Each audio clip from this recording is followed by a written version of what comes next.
بسم اللہ الرحمن الرحیم نحمدہ و نصلی علی رسول الکریم اما بعد۔ آج کے اس ویلاگ میں ہم جس موضوع پر بہت انتہائی اہم موضوع ہے قربانی کے حوالے سے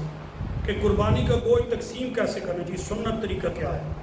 ہم لوگ کیا کرتے ہیں کہ قربانی جب ہوتی ہے تو سب سے پہلے تو اس میں سے کچھ گوشت ویسے ہی پکا لیتے ہیں، پھر جب اس کو تقسیم کرنے کا وقت آتا ہے تو ہم صحیح طرح سے مکس بھی نہیں کرتے۔ کسی کو جو ہے خاص طور پہ جو بڑی قربانی ہوتی ہے جس میں مختلف لوگ شامل ہوتے ہیں، پارٹیسپیٹ کرتے ہیں، حصہ ڈالتے ہیں، تو اس میں کیا ہوتا ہے کسی کو اچھا گوشت مل جاتا ہے، کوئی بیچارہ ہڈیاں لے کے چلا جاتا ہے۔ تو اس حوالے سے یہ ضروری ہے کہ آپ ہماری اس ویڈیو کو آخر تک دیکھیں تاکہ آپ کو معلومات ہو۔ سنت طریقہ یہ ہے کہ قربانی کے گوشت کو سب سے پہلے مکس کریں۔ جب اس کا گوشت بن جائے مکمل، اسے مکس کر کے پھر اس کے 3 حصے کریں، یعنی جس کا اگر تو سارا جس کا ہے یا جس کو جو اپنا حصہ ملا ہے سب کے لیے ہم کہہ رہے ہیں، اسے مکس کریں اور پھر اس کے 3 حصے کریں۔ ایک حصہ آپ نے جو ہے وہ غریبوں اور مسکینوں کے لیے وقف کرنا ہے، یعنی جو غریب ہیں، مسکین ہیں،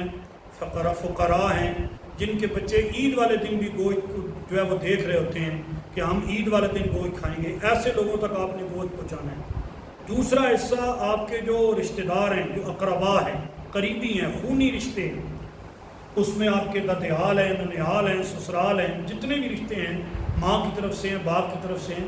ان سب رشتے، چاہے آپ ان سے ناراض ہیں، چاہے آپ ان سے بولتے ہیں یا نہیں بولتے، آپ نے قربانی کا گوشت انہیں دینا ہے کیونکہ ان کا حق ہے، حق آپ نے ان کو دینا ہے۔ تو دوسرا حصہ ان کے لیے ہوگا۔ تیسرا حصہ جو ہے وہ آپ خود اپنے گھر میں رکھیں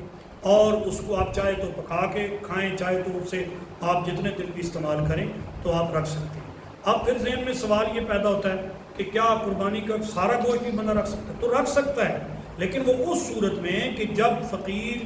غریب، یتیم، مسکین نہ ہو، جب قربانی کا گوشت لینے والے نہ ہو۔ اب ہمارے لوگ کیا کرتے ہیں، حدیث پیش کرتے ہیں کہ حضور اسلام نے جو ہے پہلے منع فرمایا تھا، پھر حضور نے فرمایا اب سارا رکھ لو، تو اس میں پھر یہ بھی تو ساتھ فرمایا نا کہ اب تو لوگ سارے غنی ہیں،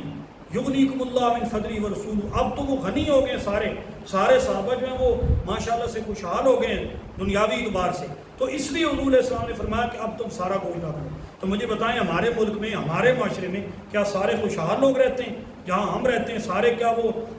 ایسے لوگ رہتے ہیں؟ ہاں،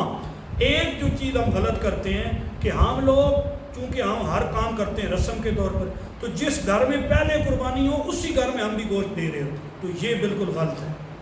ایسے یہ رواج نہیں ہونا چاہیے، رسم کیوں آپ ان کے گھر میں دے رہے ہیں؟ بھائی جہاں پہلے سے بیل ذبح ہوا ہے، جہاں سے پہلے قربانی ہوئی ہے، ادھر دینے کا کیا مقصد ہے؟ وہ تو صرف آپ اس لیے، ٹھیک ہے وہ آپ کے رشتہ دار ہیں آپ دیں، لیکن پھر یہ بھی تو کریں نا کہ جہاں وہاں سے جو گوشت آتا ہے وہ آپ سارا تقسیم کریں۔